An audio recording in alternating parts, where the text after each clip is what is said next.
Welcome. This is how to fix packet loss in Valorant. So guys, if you ever encounter some lag on your Valorant, what you could try to do is just simply restart your internet by just simply unplugging it and then plugging it back in. That is some practical ways, or reset directly into the router.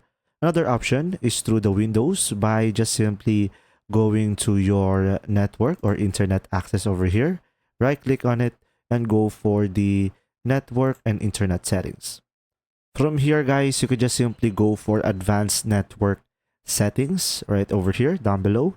And after that, you will have an option over here, disable. So select disable and just simply enable it. And that way it should fix the issue, or you could go for network reset over here. If you found this video helpful, please like and subscribe. And if you have any questions, just simply go ahead and comment down below, and we will do our best to answer them all. And see you in the next video.